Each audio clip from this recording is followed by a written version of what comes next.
Mesdames et messieurs, bonsoir et merci de votre fidélité à Télé 7. Bienvenue dans ce nouveau numéro de notre émission Le Journal de la Rédaction. Le Journal de la Rédaction revient cette semaine sur l'actualité brûlante de l'heure. C'est la fin du M23, ce mouvement rebelle qui a fait régner la terreur dans la partie orientale du pays depuis près de 12 ou 11 mois maintenant. En tout cas, la fin du M23 est à analyser dans tous les sens à travers le pays. Nous allons également parler de la reprise de pourparlers à Kampala, alors que le gouvernement a de l'ascendant sur les rebelles, mais la communauté internationale exige que le dialogue de Kampala se poursuive entre le gouvernement congolais avec les M23. Mais c'est là aussi que les éditorialistes demandent normalement qu'il y ait dialogue entre le Congo, le Rwanda et l'Ouganda pour mettre un terme à la crise qui sévit dans cette partie du pays. Enfin, on va parler de cette question également qui fait l'actualité, la formation du gouvernement de cohésion nationale. Et déjà, les états-majors politiques se déchirent autour de cette question. Nous allons revenir autour de points de vue des uns et des autres. À ma droite, immédiatement, nous avons Serge Kabongo de CCTV. Serge, bonsoir et bienvenue. Bonsoir Charlie, bonsoir à tous les téléspectateurs. Voilà, de l'autre côté, bienvenue Mariba Koumania du journal Le Potentiel. Bienvenue, bonsoir. Bonsoir Charlie. Et au fond, nous avons Joachim Diana du journal La Colombe. Bonsoir. Bonsoir Charles. Voilà, bonsoir à vous tous. Nous allons commencer avec vous. Bienvenue. Les M23, on le disait il y a quelques instants, c'est fini. Les M23, cette force qui a fait régner la terreur, mais en moins de 5 jours, en un clin d'œil, ce mouvement armé est descendu de son piédestal comme un frémur. Comment on peut expliquer cela? Bon, Charlie, il y a eu ces trois facteurs corrélés, comme on a eu à le souligner.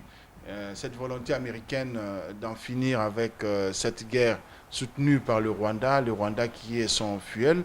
Il y a également les changements de commandement qu'on a opérés dans l'Est. Tous les éléments du cheval de Troie rwandais, de l'armée patriotique rwandaise infiltrés dans l'armée congolaise ont été exfiltrés. Et il y a eu, en troisième position, la logistique qui a commencé à suivre. Les militaires se battaient avec leur solde dans la poche. Hein, vous vous rendez compte, en ce moment-là, ils ont la solde, ils ont leur nourriture. Hein, en ce moment-là, les gars se battent réellement. C'est ce que nous avons toujours demandé. La solution sur la guerre, la crise de l'Est, était absolument et principalement militaire. Maintenant que nous avons la victoire militaire, on a encore, il faut dire, hein, il faut tempérer l'euphorie actuelle quand on dit que le M23 est fini. Il faut dire le M23 est quasiment fini. Hein. Ils peuvent toujours rebondir parce que le parrain rwandais-ougandais, aujourd'hui, peut-être qu'ils observent un profil bas. On ne sait pas ce que demain sera fait. L'interpellation vaut pour dire que le M23 peut toujours rebondir sous une autre forme avec l'appui rwandais-ougandais. Peut-être même les deux armées rwandaises et ougandaises peuvent cette fois-ci opérer à visage découvert. Donc ce n'est pas exclu. J'achève Charlie par rapport à Kampala parce que vous en avez... On va parler, c'est un point qui est prévu pour ça. Bien. Alors Serge, qui l'aurait imaginé que, en tout cas en quelques minutes, en quelques jours, le M23, l'armée gouvernementale qui avait du mal à aller même à Kibati, situé à quelques kilomètres de la ville de Goma, étaient capables de partir vraiment de leur position jusqu'à traverser plus de 80 km en moins de 5 jours. Oui, Charlie, personne ne s'imaginait un pareil scénario. Certainement, après différents revers constatés dans les rangs des FRDC. Mais voilà qu'aujourd'hui, en attendant cette question, j'aimerais dire ici qu'il n'y a pas de mauvaises troupes, mais il n'y a que des mauvais chefs. Bienvenue là, si bien dit ici. Quand vous avez vu que le commandement militaire a connu un mouvement et aujourd'hui les FRDC se battent avec leurs chefs, les chefs d'état-major force terrestre à leur côté et avec les soutiens de toute la population, vous allez rapidement comprendre que c'est ce qui est à la base de ce, je dirais, de ces sursauts d'orgueil. Je veux dire, c'est l'honneur rétabli pour tout un peuple. Parce que quand on a subi, les FARDC ont subi des revers, c'était toute une humiliation pour la République. Et voilà qu'aujourd'hui, j'ai dit que la donne a changé sur l'ensemble de la région. C'est vrai qu'on a compris jusqu'aujourd'hui que les M23 n'étaient que des marionnettes qui étaient manipulées par les Rwandais. Et les États-Unis ont tapé du poing sur la table. Vous avez vu même les changements au niveau de la MONUSCO avec Martin Kobler, qui est chaque fois au front avec les soutiens des casques blés de la brigade spéciale. Les choses ont bougé. Donc, j'aimerais conclure en disant que nous avions une armée et nous en avons, et qu'avec un peu de motivation, un peu de détermination, nos forces armées peuvent montrer encore de quoi elles sont capables et montrer des prouesses. Là encore, c'est pas fini. Nous attendons, comme Bienvenue l'a dit, que l'Ouganda et le Rwanda, là où les insurgés M23 ont traversé, conformément aux accords cadres d'Addis Abeba, que ces gens-là soient désarmés et cantonnés loin des frontières avec la RDC, parce que dans cet accord cadre d'Addis Abeba, il est dit que les pays membres de la CERGL ne peuvent pas héberger des éléments qui sont nocifs aux intérêts des autres États. C'est tout ce qu'on attend de ces États-là, le Rwanda et l'Ouganda, qui doivent confirmer la présence de ces génocidaires, de ces militaires M23 qui sont de l'autre côté. Il faut les arrêter, les désarmer, et je dirais même, à la limite, ceux qui sont sur qui on reproche beaucoup de choses doivent être extradés ici pour répondre de leurs actes. Merci. Alors, la MONUSCO, on n'en parle pas assez. Voilà que les M23 détalent abandonnent de villes presque sans combattre. On l'a vu à Rutshuru, à Rumangabo et même à Kibumba. Le M23 n'ont pas, le militaire M23 n'ont pas presque combattu. Est-ce qu'on peut dire que les FARDC étaient déjà en mesure de faire ça? Mais c'est comme il vient de le dire, il fallait une impulsion quelque part pour que les choses changent. Bon, non, mais écoutez, je l'ai toujours dit. Je pense que les confrères doivent reconnaître que je suis l'homme le plus heureux aujourd'hui. Et tout le monde doit me donner raison. Dans ce studio, j'ai toujours dit: oh, nous n'avons pas une armée. Je vous ai toujours dit que nous avons une armée. Je vous ai toujours démontré que, souvenez-vous, que l'AFDEL a fait 6 mois pour arriver ici, que le RCD avait attaqué le 2 août, le 4, ils étaient à Mwanda, et le 28, ils étaient ici à Kinshasa. Et que le M23 a fêté l'anniversaire à la frontière, qu'il pourrait en fêter encore 3-4 anniversaires là-bas. C'était déjà une preuve que nous avions une armée. Je vous ai toujours dit qu'une guerre n'est pas une course d'étapes. On dit l'étape aujourd'hui jusqu'à Kassangoulou, on court, tout le monde arrive, et puis on termine. On commence la deuxième étape, et puis la course est terminée. Non, ce n'est pas ça la guerre.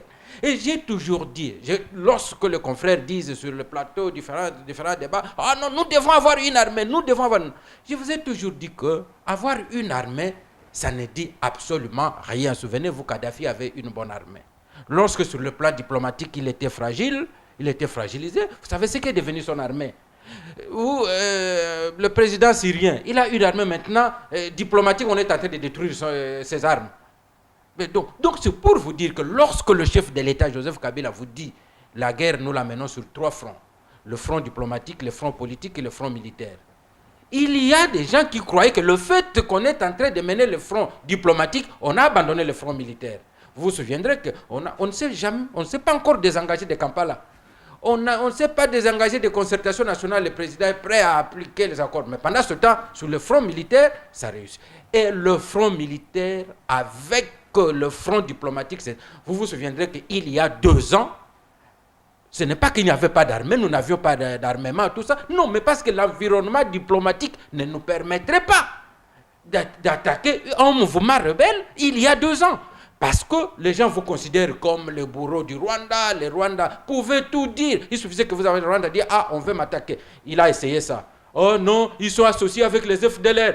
Ils veulent faire. La communauté internationale dit: non, monsieur. C'est là, ce discours-là ne passe plus. Les FARDC ont continué, soutenu sur le plan. L'environnement diplomatique était balayé, tout ça. C'est ça une guerre.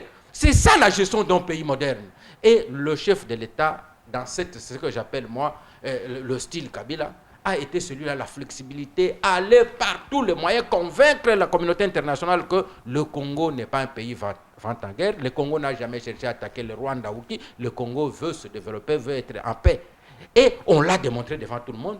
à tel point que même la MONUSCO a consenti à créer la brigade internationale. Pour ceux qui... Il y en a qui disent, ah non, mais c'est la brigade internationale qui... On a posé la question à un reporter de guerre qui est avec, il dit, il n'y a qu'à Kiwanja où la brigade a ouvert le feu. À Kiwanja. Mais partout, la brigade est derrière. Les FARDC. Et ce sont les FARDC qui se battent. Et les autres, ça a toujours été cela la stratégie de la MONUSCO. Accompagner, quand il y a des blessés, on prend s'il faut. Et voilà. Et qu'aujourd'hui, les FARDC se battent parce que l'environnement... Je termine par là. Le chef de l'État nous avait dit ceci.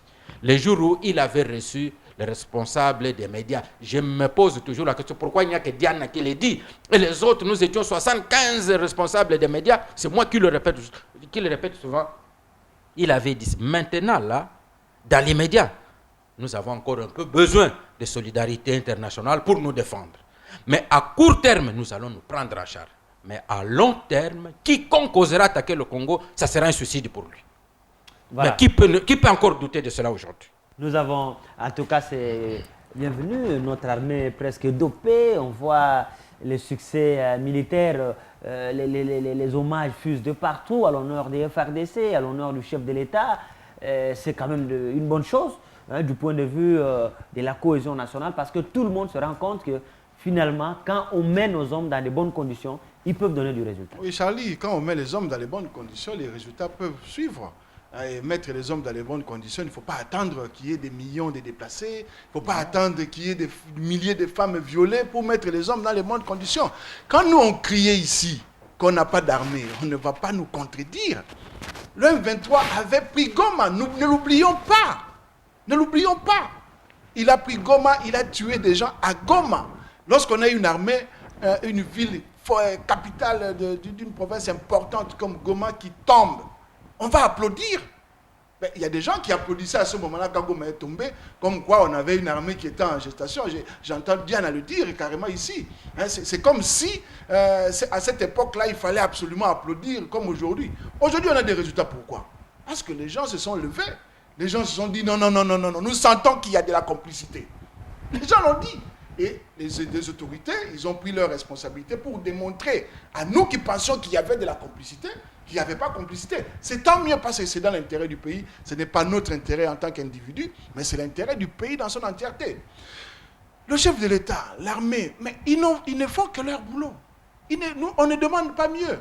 Que ce soit Kabila, que ce soit Mobutu, que ce soit Tshisekedi, que ce soit Kamere, à partir du moment où il défend l'intégrité du territoire national, à partir du moment où il a un bon leadership sur l'armée, mais qui est ce Congolais censé, équilibré, patriote, qui peut en rougir?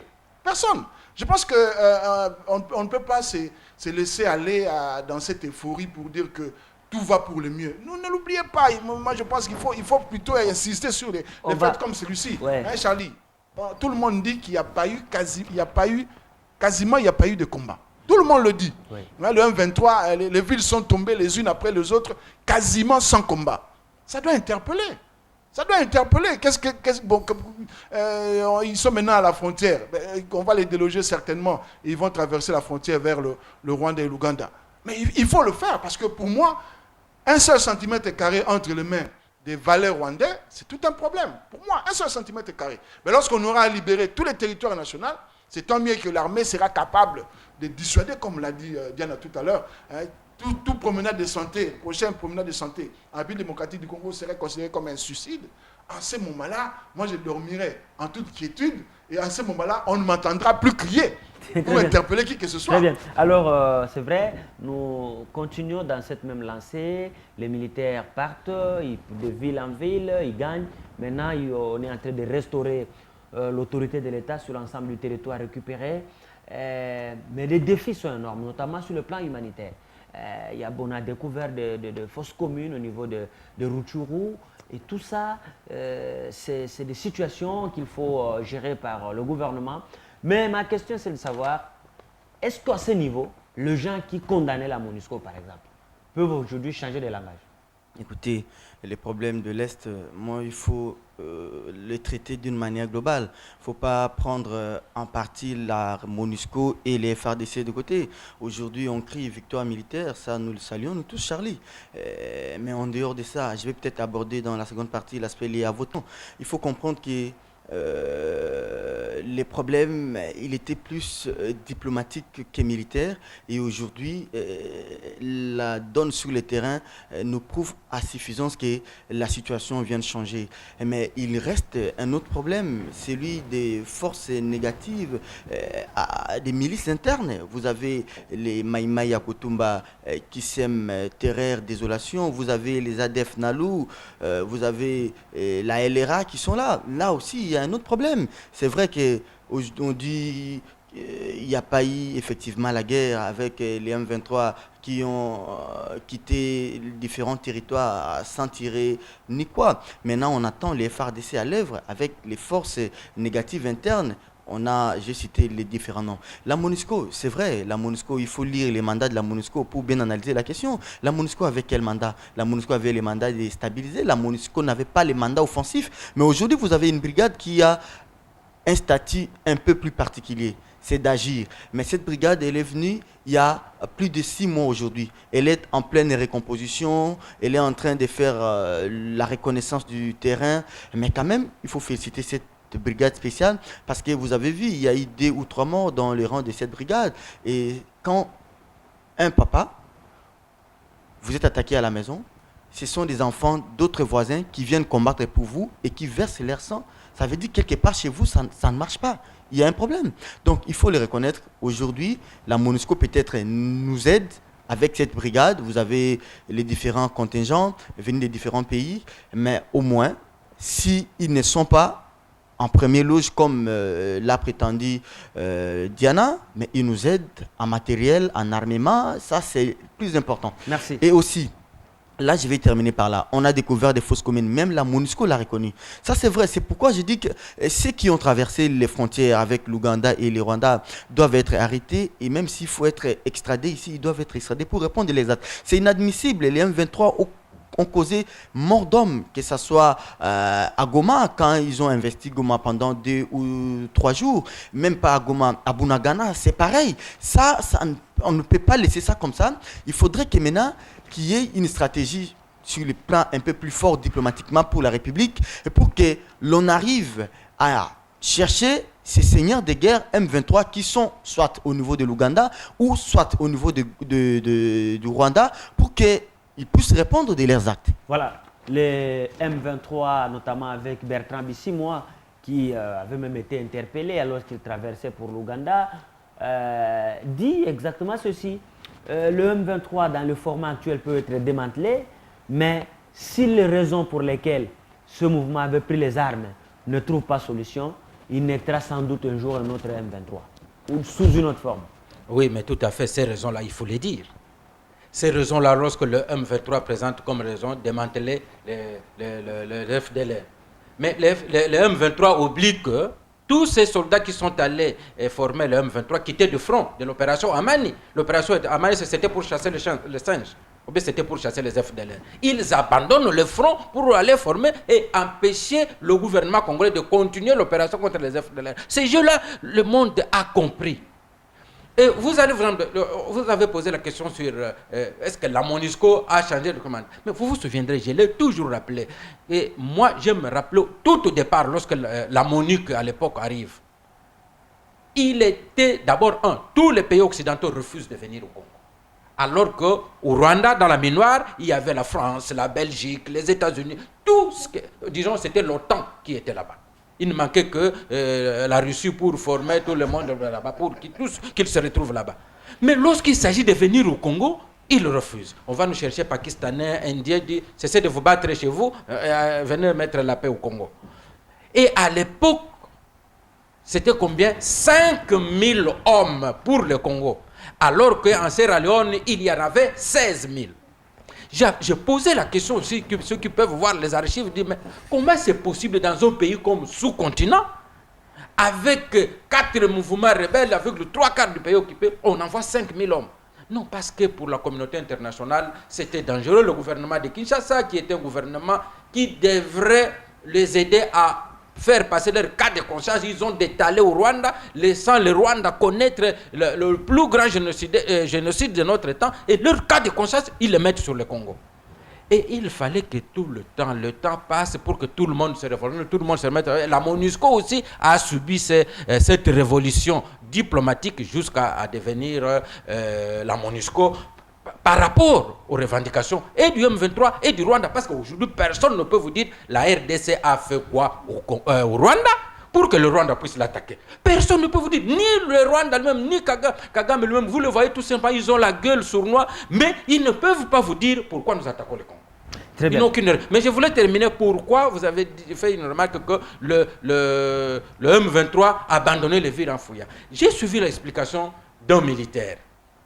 C'est un voltigeur. Je vous l'avais dit ici que moi j'ai vu le Congo former une centaine de pilotes et que désormais la guerre, ça sera une guerre moderne. Cet homme-là, il dit, s'il fouillait, c'était la stratégie. À l'époque, c'était quoi? Il nous tendait des embuscades. Vous avancez, il vous contourne par derrière, vous détruisez les armements. Mais cette fois, quand nos armes lourdes avançaient, et moi, j'ai appris à voltiger, j'ai voltigé derrière pour surveiller les armements derrière. Il y avait des poches, on les bombardait, et donc il n'avait pas d'autre stratégie de nous attaquer que de détaler. Donc la guerre, c'est aussi la stratégie. Quand vous voyez que vous êtes pris, vous ne savez pas sinon, ou vous vous suicidez en persistant, ou bien vous fouillez. Et le RCD, quoi, le M23, le RCD, c'est la même chose. Et donc, il a refusé de se faire suicider et il a préféré fuir. Ils ont fui aujourd'hui véritablement en débandade. Une grande partie serait dans les frontières, plutôt en Ouganda, notamment Bertrand Bissimois, qui a même menacé, alors qu'il n'avait presque plus le contrôle de la partie sous occupation, qu'il devait aller à la table de négociation à Kampala. Bienvenue. Nous allons parler maintenant de la situation à Kampala. Est-ce qu'il est nécessaire aujourd'hui pour le gouvernement congolais, qui a retrouvé presque l'ensemble du territoire occupé, d'aller négocier encore avec le M23, dont on parle déjà, le représentant de la MONUSCO, notamment Martin Kobler, mais aussi le représentant des États-Unis, Feingold, qui a dit que théoriquement, le M23, c'est terminé. Est-ce qu'il est nécessaire de discuter avec un mouvement encore comme celui-là? Charlie, Kampala, vous connaissez mon point de vue sur Kampala, c'est une distraction pure et simple. Mais parce que nous sommes un État, nous devons aller jusqu'au bout de la logique à laquelle nous avions adhéré. Il y avait 3 points. Premier point, c'était l'amnistie. Deuxième point qui restait à débattre, c'est tel que c'était déterminé. Deuxième point, c'était l'intégration. Troisième point, c'est le démantèlement. Je pense que les 2 premiers points ont trouvé réponse. Il y a déjà des réponses. On n'a plus besoin d'amnistie. On avait déjà refusé l'amnistie. L'intégration, on n'en a plus besoin.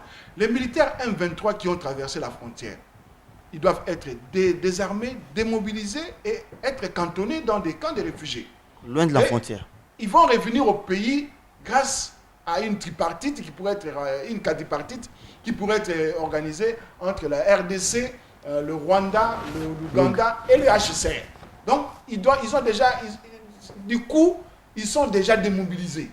Alors, il faut aller à Kampala pour atterrir et enterrer cette distraction par le 3e point qui est le démantèlement. On va seulement à Kampala pour constater le démantèlement du M23 et c'est tout. On n'a même plus besoin d'accord. Ce qu'il faut faire maintenant, s'il faut qu'il y ait des négociations, c'est entre Kinshasa, Kampala et Kigali. Des négociations qui doivent se dérouler sous les auspices des Nations Unies. On doit quitter cette affaire de la CIGEL. Les Nations Unies et mettre en place les trois capitales qui doivent discuter carte sur table. Et les questions qui fâchent doivent être posées par la République démocratique du Congo. Et je pense que le calendrier pourra même comporter un seul point à l'ordre du jour, l'intégrité des frontières héritées de la colonisation, et on trouverait solution à tous les problèmes qui se posent dans la sous-région du Grand Lac. Alors, Serge Kampala, on doit maintenant rentrer à Kampala. Le porte-parole du gouvernement, d'ailleurs, le chef de l'État lui-même l'avait dit mercredi lorsqu'il annonçait officiellement la fin du M23 et l'ultimatum qu'il donnait aux autres groupes armés qui écument la partie est du pays, notamment les FDLR, ADF Nalou et la LRA, vous avez dit, il faut rentrer à Kampala pour rester dans la logique de l'accord cadre, mais aussi de la résolution 2098. Mais en ce que je sache, Charlie, le gouvernement n'a jamais quitté Kampala. le gouvernement a toujours été partie prenante aux accords de Kampala, aux négociations de Kampala. Mais il se pose un problème, ça c'est connu de tout le monde. L'opinion nationale n'en veut plus. Parce que, Bienvenue l'a dit, c'est vraiment une aventure de très mauvais goût. On y va, vous allez constater, comme la dernière séance, avant le déclenchement des hostilités, vous avez toute la délégation du M23 au grand complet, Bertin Bissimo à sa tête, mais quand il fallait négocier les accords là où ça posait problème, Bertin Bissimo était obligé de quitter la salle avec tous les cadres du M23 pour téléphoner, qui sais-je, le Rwanda ou Kigali ou qui. Et maintenant ça pose un problème. On l'a dit au début de cette émission, l'opinion au niveau de la communauté internationale vient de changer la donne, notamment sur la guerre à l'Est. On a bien dit au président rwandais, soit les États-Unis vous soutiennent, vous le Rwanda, vous lâchez les M23, ou soit vous soutenez les M23 et les États-Unis vous lâchent. Et Kampala, Kigali a joué frangé. Kigali a compris qu'en tout cas, il avait tout intérêt à lâcher les M23 pour bénéficier du soutien des États-Unis. Et aujourd'hui, Kigali a lâché les M23. Bienvenue l'a dit, nous allons pouvoir aller, comme je dis, le gouvernement n'a jamais quitté Kampala, nous allons aller constater tout simplement le démantèlement du M23 parce que le M23 n'existait plus militairement comme Martin Kobler l'a dit, même si on aimerait bien entendre le chef de l'État lui-même dire ça en tant que commandant suprême des forces armées de la République démocratique du Congo. On l'attend d'ailleurs à Goma et à Bunagana pour aller remonter le moral de nos militaires. On a vraiment besoin du chef de l'État là-bas que du simple gouverneur. Donc nous allons pouvoir... Le simple gouverneur, c'est quand même le gouverneur du Nord qui... Oui, vous savez, dans des pays là où il y a la guerre, quand il se pose un problème, on voit les chefs des armées lui-même, le président de la République qui descend. Vous avez vu le président malien à peine élu, il a fait les déplacements de Gao, il a fait les déplacements de Tombouctou. C'est pour aller remonter le moral des militaires. Et les militaires doivent comprendre qu'on a derrière nous notre chef, le président qui est là. Même la population a besoin de voir son président qui a été élu là-bas. Parce que les chefs de l'État ont besoin quand même de saluer les compatriotes qui ont été plusieurs fois victimes des atrocités des M23. Merci. Alors, Kampala, vous avez déjà évoqué ça avant, mais est-ce qu'il est nécessaire aujourd'hui pour le gouvernement congolais d'aller dans le format de pourparlers de Kampala comme c'était le cas avant la situation actuelle? Oui, je le disais ici, son problème de l'environnement diplomatique. Et Serge vient d'évoquer le cas du Mali. Est-ce que vous vous souviendrez qu'au Mali, qui avait commencé la guerre, c'est MNLA. Le MNLA commence la guerre et il introduit Hakimi et consorts. Et le Mjaou et autres. Donc la France entre, chasse les Mjaoué contre le MNLA est toujours là. Ils sont toujours là armés à Kidal et ainsi de suite. Et d'ailleurs, ils viennent de refuser de participer même aux négociations au forum de réconciliation qu'on vient organiser. Donc continue à narguer. Est-ce que la France, tout ce qu'il y a comme armes là-bas, il leur manque la force pour soumettre le MNLA? Non. Mais c'est ça un peu l'ambiguïté. Donc on dit non, d'accord, entendez-vous, ainsi de suite. Si on n'avait pas d'effet militairement le M23, on serait dans cette situation-là. On aurait le M23 dans Rutshuru, dans le Rwenzori, pour nous dire non, c'est un peu comme le MNLA à Kidal, mais continue à négocier, ça prend notre... Maintenant que l'on a des faits militairement, Serge dit que le président doit le dire, il l'a dit dans son discours à la nation. Un peu en retard. Oui, au moins il a dit. Il a dit le lendemain et il demande à ceux qui sont encore dans les collines de remettre les armes, de poser, de se rendre. C'est tout. C'est tout ce que le chef de l'État devrait dire. Aller à Goma, ça dépendrait de son calendrier. Bon. Et donc, c'est pour dire que aller à Kampala encore aujourd'hui, c'est encore toujours pour enlever ce prétexte. Vous vous souviendrez si nous n'étions pas partis à Nairobi avec le CNDP, si nous n'étions pas partis à San City avec le RCD, ça serait le prétexte aujourd'hui que la guerre continue parce que Kinshasa refuse de négocier. On a été à San City terminé, signé accord global inclusif. Pendant que nous mettions ensemble les institutions, on a mis ensemble les institutions de la transition qui géraient, CNDP est né. avec comme revendication protéger la population rwandophone. Or, le vice-président en charge de la sécurité, diplomatie, politique, tout ça, c'était un rwandophone. Il ne pouvait pas. Donc, vous vous rendez compte que ces ambiguïtés-là, on a dit, bon, ok, comme le monde n'a pas encore compris, allons-y. On a négocié avec les CNDP, on a négocié, on a signé l'accord. On est allé à Kampala. On doit aller jusqu'au bout pour montrer la bonne volonté du Congo et la bonne foi du Congo, tout en gardant le pied et le doigt sur la gâchette. La guerre va continuer si il faut l'amener. Heureusement, le Rwanda a compris cette fois que le Congo tel qu'il est là, il est maintenant capable d'aller plus loin et même de réserver des problèmes. Ils le savent maintenant. C'est bien maintenant parce que le gouvernement négocie en position de force. Et nous avons quelques manchettes de journaux qui ont publié sur cette situation. On commence par l'Avenir qui dit, contrairement aux élucubrations de Bertrand Bissimois, les M23 est bel et bien aux abois. Le confrère fait observer que, on peut prendre le journal, le confrère fait observer justement que les M23 et tous ceux qui ont traversé avec Bertrand Bissimois, c'est juste des gens qui cherchent des refuges ailleurs. Vous avez également là pour la prospérité qui dit que pour réconforter plutôt la population et les FRDC, les M23, après avoir été écrasés, les députés demandent que le chef de l'État aille s'installer à l'est du pays, comme disait notre confrère Serge Kabongo tout à l'heure. Et les députés demandent au chef de l'État, justement, dont les députés Kankou, que le chef de l'État aille à Goma pour aller réconforter le moral de nos compatriotes qui ont vécu depuis des mois sous l'occupation. Et ici, il y a le palmarès qui dit, voici comment les FRDC ont atomisé les M23. Et il dit, il faut faire honneur au trio gagnant, le général François Olenga, le général Lucien Baouma et le colonel Mamadou Ndala. Honneur aussi à la MONUSCO qui a cessé de faire du tourisme militaire, comme l'avait dit Museveni à sa brigade d'intervention. Et le confrère dit que la MONUSCO aurait joué, notamment la brigade d'intervention aurait joué un grand rôle pour pouvoir amener le gouvernement aujourd'hui à récupérer tous les territoires perdus. Le potentiel vient avec qui conseille justement, comme disait Bienvenu, Kinshasa, Kigali, Kampala, il faut jouer carte sur table.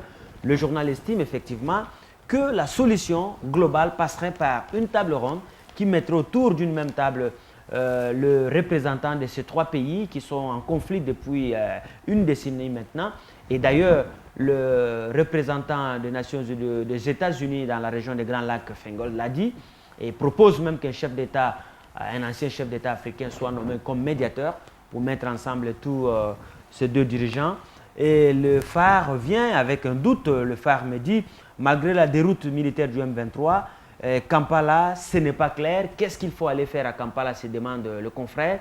Et l'analyse de l'intérieur du journal fait observer que le gouvernement doit aller à Kampala, mais cette fois-ci, en prenant en compte le fait que le gouvernement négocie en position de force. Bienvenue. Vous avez tous suivi ces quelques journaux que nous avons sélectionnés. Un petit commentaire.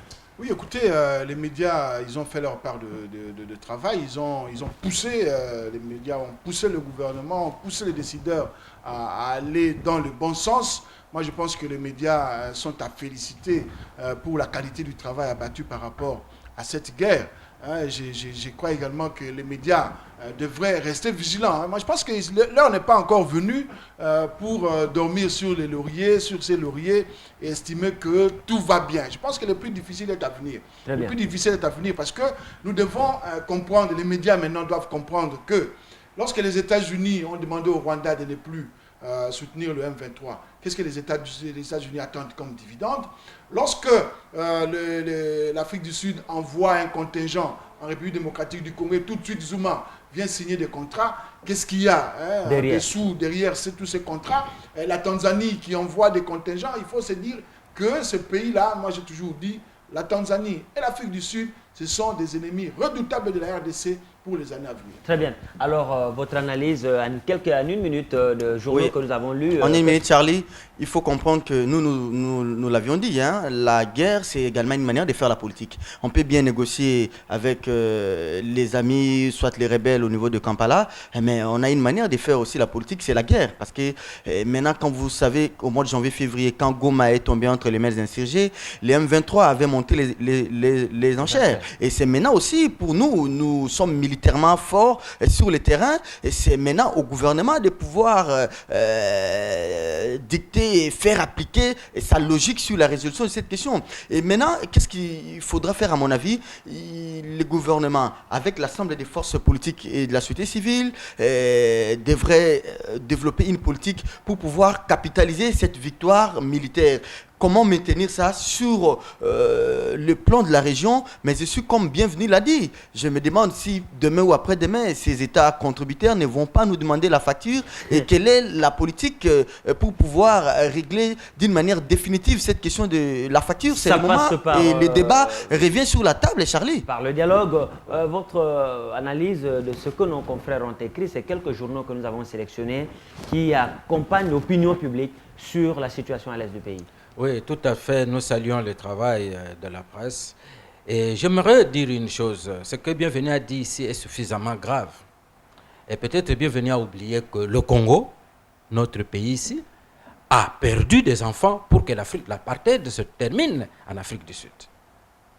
On ne peut pas considérer ça que nous avions fait ça parce que nous allons nous opposer à un ennemi de l'Afrique du Sud, le Congo, avec notamment le maréchal Mobutu à l'époque, a été parmi les pays qui se sont battus pour que l'Afrique du Sud, on a soutenu l'Angola partout là, pour que l'Afrique du Sud sorte de la situation d'apartheid.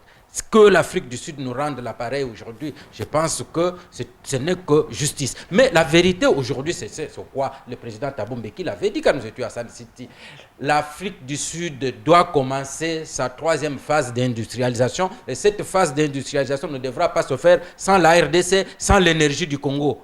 Et il avait clairement dit, j'ai vu les Gizenga, qui se dit qu'on sort dans la salle, dans la tente, comme des enfants de l'école, quand le directeur de l'école entre dans la salle, il leur a dit clairement, si vous continuez à considérer le Congo comme votre bien privé, nous allons vous démontrer que le Congo est une partie du monde. Très bien. Nous avons beaucoup d'argent gardé, nous avons besoin de ça. Nous allons prendre nos responsabilités parce qu'on ne peut pas laisser le Congo aller comme ça. Très bien. Nous avons Merci beaucoup. Il y a les intérêts économiques qu'il faut... Merci. Alors, on va finir avec ce 3e sujet. Bienvenue. On le dit, hein, pendant ce temps, l'Est, ça se stabilise, mais sur le plan de la politique interne aussi, il y a le gouvernement de cohésion nationale qu'on attend et les états-majors politiques se déchirent déjà en très peu en quelques minutes. Aujourd'hui, on en est à quel niveau et qu'est-ce que vous pensez de ceux qui disent que ce serait un gouvernement éléphantesque au regard des ambitions qui se dessinent de part et d'autre? Oui, Charlie, le gouvernement des régressions démocratiques que nous attendons, qu'on appelle pompeusement cohésion nationale, moi je ne l'attends pas. Pour moi, c'est un non-événement parce qu'il n'y aura pas cohésion, parce qu'il n'y aura pas avancée, il y aura plutôt recul démocratique. Bon, parce que il faut faire un commentaire là-dessus. Ce gouvernement qui traîne à venir, c'est même tant mieux que ça traîne à venir. Moi, je vais demander plutôt au président Kabila de reconstituer son gouvernement avec les éléments de sa majorité qui ont adhéré à sa politique défendue en 2011 pendant la campagne électorale que tout le monde, la majorité de ceux qui courent aujourd'hui pour entrer au gouvernement avaient combattu. Je pense que la démocratie gagnerait beaucoup si on oublie un peu toutes ces histoires, particulièrement cette recommandation-là de concertation nationale qui demande à ce qu'on mette en place un gouvernement avec la majorité, l'opposition. Donc tout le monde est gagnant. Et les élections, c'était vraiment une opération pour rire. Hein. C'est vraiment une manière de se moquer des Merci. Congolais. C'est une difficulté au nouveau mouvement de libération du Congo. D'autres cadres disent qu'il faut participer. Il y en a qui refusent.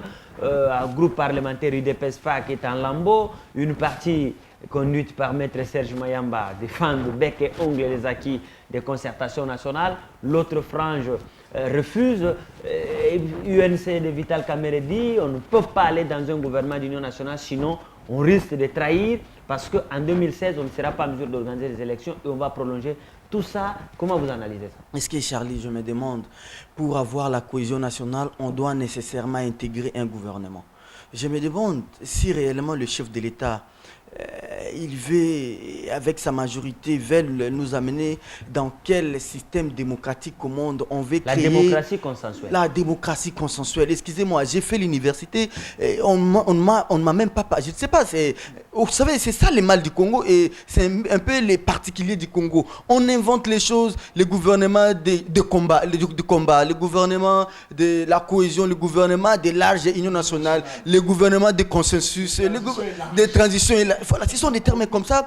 On ne trouve qu'au Congo, excusez-moi, les gens, Kabila a prétendu gagner les élections, qu'il dirige avec sa majorité. Je me demande si aujourd'hui on va former un gouvernement de l'opposition, de la majorité, de la société civile, mais qui sont ceux qui doivent contrôler ces gouvernements? Est-ce que vous voyez quelqu'un comme, je ne vais pas citer les noms des individus, quelqu'un de l'opposition, ministre de la Défense, quelqu'un de l'opposition, ministre de l'économie ou du budget, venir appliquer la politique, par exemple, de l'IDPS en matière diplomatique ou en matière militaire dans un gouvernement de Kabila? Excusez-moi, ça ne peut pas se faire. Où sommes-nous? Où est-ce que nous allons?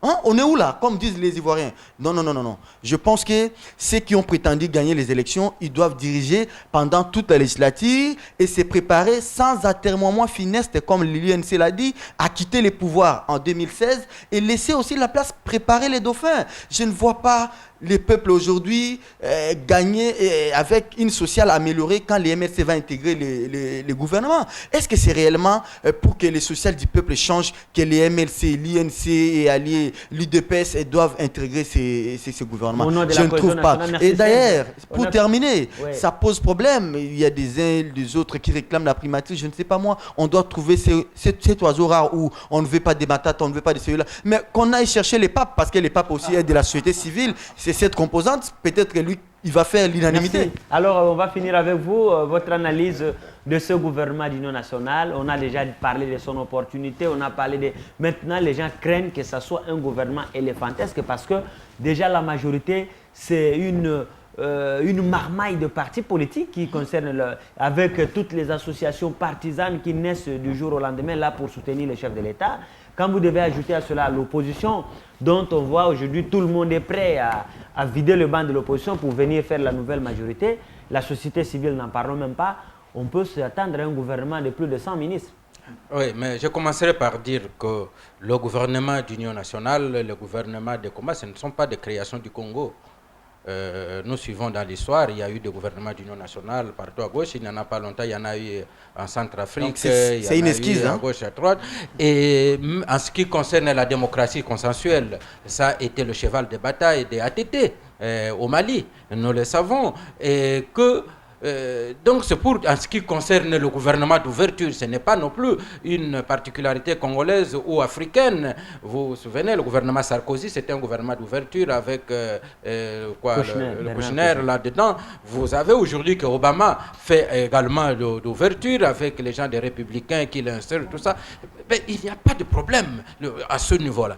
Mais là où il y a le problème, c'est lorsque une certaine... Et il n'y a même pas de problème non plus pour poser la question, ah, tout le monde sera là, qui va faire l'opposition? Mais les confrères se contredisent. Au même moment, ils estiment que le plus grand, l'UDPS, le plus grand, est là. Mais il va faire l'opposition.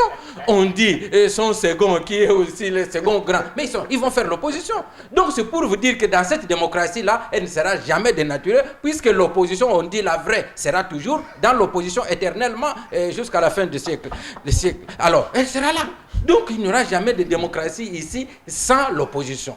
Et puis nous avons dit que le gouvernement sera-t-il éléphantesque? Bon, j'ai suivi le camarade de chez Okitundu qui avait dit que si c'est le prix à payer, il faudra le payer. Oui, je pense que ce prix-là, il mérite qu'on ne le paye pas. Il faut mettre un gouvernement efficace.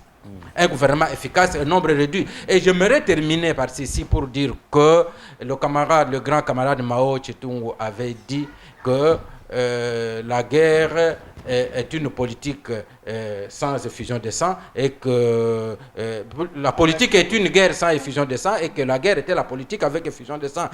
Mais nos ancêtres Ngbandi, je suis nationaliste, les Ngbandi disent que lorsque vous êtes un homme, que la pluie vous surprend au même endroit et vous avez la machette en main, c'est que vous êtes un imbécile.